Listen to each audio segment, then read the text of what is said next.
Cerita di film kali ini berlatar di Perang Irak tentang sniper Amerika Matthews bersama spotternya Ice yang terpojok oleh sniper musuh di posisi yang tidak menguntungkan. Yang paling mengerikan adalah mereka hanya mampu berlindung dan bertahan di balik sebilah dinding yang sudah usang. Sniper Irak tersebut ternyata bukan sniper biasa, dia adalah Juba, seorang legenda sniper Irak yang terkenal mematikan dan mempunyai kesabaran tinggi.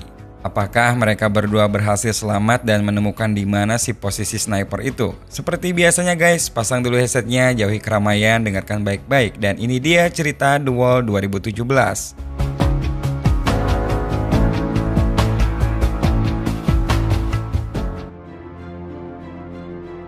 Cerita ini berawal di tahun 2007, di saat Perang Amerika dan Irak telah dikatakan usai. Namun siapa yang menduga bahwa di hari yang sama dua orang tentara Amerika yaitu Ice dan Matthews masih terjebak di area perang. Mereka di sini ditugaskan untuk menginvestigasi serangan sniper yang terjadi di wilayah konstruksi jaringan pipa. Di sana pun terlihat beberapa korban telah mati dengan keadaan tertembak di kepala.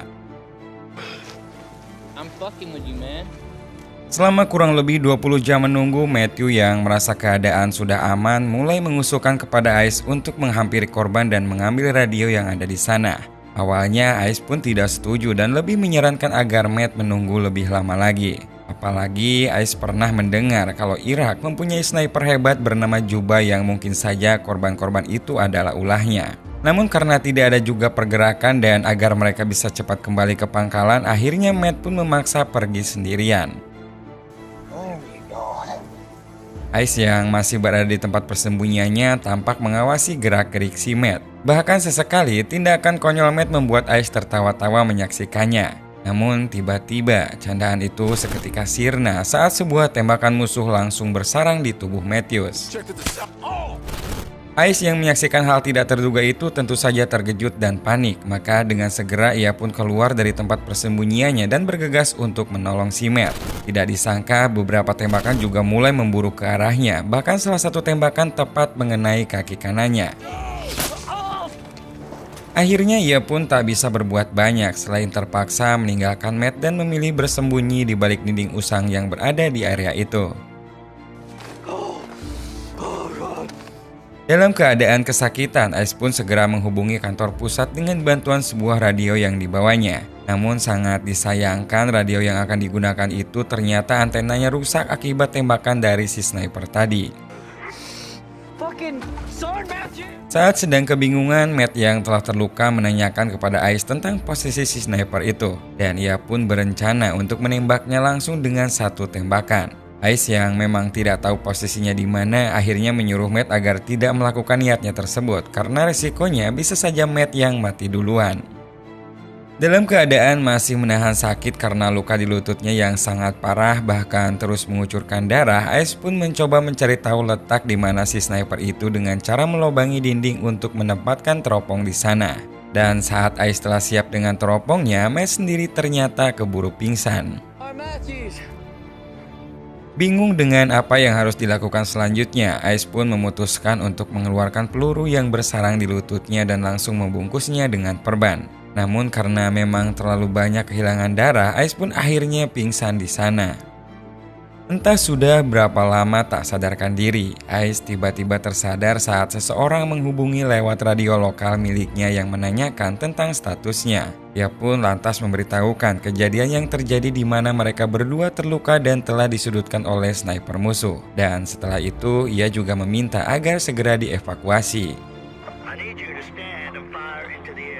Untuk memastikan lokasinya, orang di radio itu pun menyuruh Ice untuk berdiri dan menembakkan pistol. Ice yang merasa hal itu adalah tindakan konyol yang mana si sniper musuh bisa saja menembaknya memilih untuk tidak melakukannya.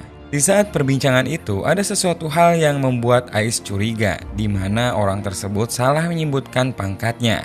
Kecurigaan itu tidak berhenti di situ saja guys, apalagi saat ia mulai sadar dengan aksen orang di radio itu yang terdengar bukan asli Amerika.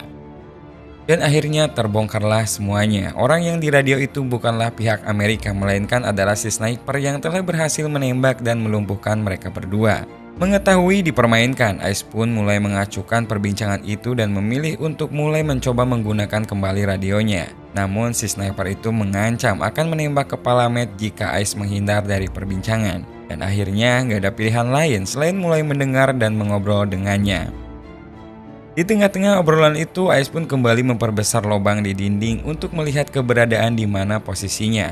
Ia bahkan sampai menghitung letak jarak dari tembakan yang telah dilepaskannya. Sebenarnya si sniper itu berbicara ramah guys, dan hanya ingin mengobrol saling berkenalan.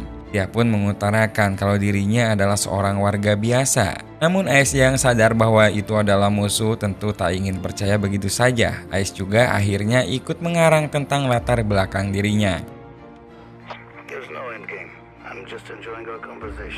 Dan selanjutnya si sniper pun akhirnya menjelaskan bahwa dari kejauhan sana ia bisa menembak dengan tepat sasaran. Terbukti dari pemancar radio yang memang sengaja ditembak serta tempat air yang sengaja agar Ice kehausan. Belum cukup sampai di situ, Ice juga kemudian mendapat alasan tentang kenapa dirinya tidak langsung dibunuh saat keluar dari persembunyian. Semua itu agar Ice kehabisan darah dan mati secara perlahan. Semua penuturan itu membuat Ice semakin marah dan habis kesabarannya. Dalam keadaan yang sangat jengkel, ia pun diam-diam mulai memperkirakan sisa peluru termasuk senjata yang digunakannya. Dan untuk lebih memastikan, Ice pun memancing pria tersebut dengan menyebutkan senjata yang dipakainya. Namun si sniper itu bukan orang bodoh guys, dan memilih berbohong mengenai senjata yang digunakannya. Di sela-sela obrolan itu, Ice pun sedikit mendengar ada gesekan seng. Dan setelah dilihat menggunakan teropongnya, kemungkinan besar dia bersembunyi di atas tumpukan limbah yang ada di sana. Di sini, Ice juga mulai menyimpulkan kalau dia adalah Juba, seorang legenda sniper Irak yang sangat mematikan, yang pernah berhasil membunuh 75 tentara Amerika tanpa ketahuan dari mana melakukan tembakan. Untuk memastikan kalau Juba berada di tumpukan limbah itu, akhirnya Ice pun berencana membuat target palsu agar nantinya ia bisa melihat kilatan peluru yang berasal dari sana. Namun sayang sekali, helm yang digunakan sebagai target pengalihan itu malah terjatuh dan Juba pun tertawa bahkan sampai meledeknya. Untuk kedua kalinya, Ice pun kembali pingsan dan tiupan angin kencang membuatnya kembali tersadar. Dengan keadaan tersebut, Ice pun memutuskan untuk mengambil radio yang berada tidak jauh darinya. Tiupan angin yang kencang dapat ia manfaatkan sehingga pandangan Juba sedikit terganggu. Dan dengan cukup sulit, Ice pun akhirnya bisa mengambil salah satu ransel dan juga bahkan radionya. Beberapa tembakan pun sempat menyasar ke arahnya, namun seperti biasa Juba hanya menggeretak. Dan Ice pun beruntung akhirnya ia menemukan sisa air minum dari dalam ransel dan mulai meminumnya. Belum sempat ia menyelesaikan minumannya, Ice pun kembali panik saat tembakan musuh berhasil menjebol dinding di sampingnya. Bahkan lagi-lagi si Juba pun mulai mengatakan bahwa tembakan yang dilepaskannya tadi sengaja dibiarkan meleset. Yang mana bukan lain tujuannya adalah untuk menakut-nakuti sekalian merusak berbagai barang penting yang sedang digunakan oleh Ice. Dan benar saja, Ice pun kembali menyadari bahwa teropong yang sebelumnya digunakan kini telah rusak karena berhasil ditembak. Di tengah rasa kalutnya itu, tiba-tiba ia menyadari bahwa Matt ternyata masih hidup. Dan agar Juba tak menyadari hal itu, Ice pun kemudian mengisyaratkan agar Matt bergerak perlahan. Dan untuk lebih jauhnya, Ice pun segera memberitahukan tentang lokasi keberadaan Juba yang berada di tumpukan limbah. Untuk memperlancar taktiknya, Ice pun kembali mengajak Juba mengobrol sampai ia benar-benar yakin kalau Matt bisa meraih senjatanya. Namun secara tidak sadar saat Ice berbicara pada Matt, ternyata radionya menyala dan membuat Juba mendengarnya. Beruntung saat itu Matt sudah berada di posisi dan langsung menembakkan beberapa tembakan ke arah tumpukan limbah. Namun sayang sekali usaha Matt tersebut gagal karena tidak lama setelah ia menembak, Juba pun langsung kembali membalas tembakan dan membuat Matt terkapar tepat di hadapan Ice. Di saat putus asa dan merasa tidak ada harapan lagi, Ice pun kemudian mendengar desis radio dan ia pun mulai memperbaiki antena radio miliknya menggantinya dengan antena radio yang telah diambil tadi. Saat itulah radio pun kembali bisa berfungsi dan berhasil tersambung ke kantor pusat. Ice yang tadinya mulai menyerah seolah kembali mendapat semangat baru dan harapan bahwa dirinya akan segera selamat. Namun sayang sekali guys, dengan cepat frekuensi radio Ice segera ditutup dan Juba langsung mengambil alih pembicaraan dengan kantor pusat dan mengabarkan kalau misi mereka aman-aman saja. Mendengar semua aman, kantor pusat pun mengabarkan kalau penjemputan akan dilakukan sore hari. Mendengar obrolan Juba dengan pusat, ia pun jadi sadar kalau selama ini Juba tidak hanya membajak radio, tetapi juga sengaja meminta bantuan dan membiarkan tentara Amerika datang ke tempat ini yang nantinya akan dibantai satu persatu. Dan untuk ketiga kalinya, ia pun kembali pingsan dan saat tersadar di sore hari, ia pun langsung kembali menghubungi Juba. Karena tidak ada jawaban juga, akhirnya Ice pun memutuskan untuk mengambil senjata milik Matt dengan bantuan sebuah tambang yang ia temukan. Sementara di sisi lain mulai terlihat dua helikopter menuju ke arahnya. Sebelum bantuan itu tiba dan dibantai habis oleh Juba, akhirnya ia pun memutuskan untuk menyerang lebih dulu. Setelah senjata berada di posisi, ia pun nekat langsung meruntuhkan tembok yang tersisa. Hal itu membuat Juba sedikit kesulitan karena pandangannya terhalang oleh debu reruntuhan. Akhirnya ia pun menembak secara acak di antara debu-debu itu, dan saat itulah Ice pun melihat kilatan tembakan dan langsung menembakkan senjatanya ke arah kilatan itu. Dirasa sudah berhasil melumpuhkan Juba, Ice pun akhirnya berdiri dan penolong pun langsung mengamankan perimeter di sana. Saat akan dibawa, ia pun sempat mengatakan kalau di tumpukan limbah masih ada musuh. Namun sayang sekali mereka tidak mendengar karena suaranya terhalang oleh gemuruhnya suara heli yang ada di sana. Saat mereka mulai terbang melewati tumpukan limbah itu, tiba-tiba tembakan kembali terdengar dan langsung memburu mereka.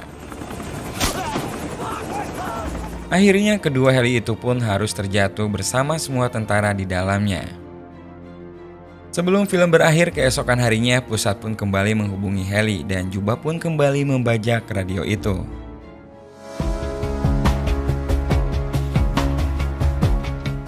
Oke guys, itu dia cerita dari kehebatan legenda sniper Irak bernama Juba. Menurut kalian nih, apakah di ending tadi Juba akan meminta bantuan dan membiarkan tentara Amerika datang ke sana untuk dibantai kembali atau mengakhiri pembantaian itu? Tulis jawaban kalian di kolom komentar di bawah ya guys. Terima kasih yang udah nontonin video ini sampai akhir dan sampai jumpa lagi di video 7 menit selanjutnya.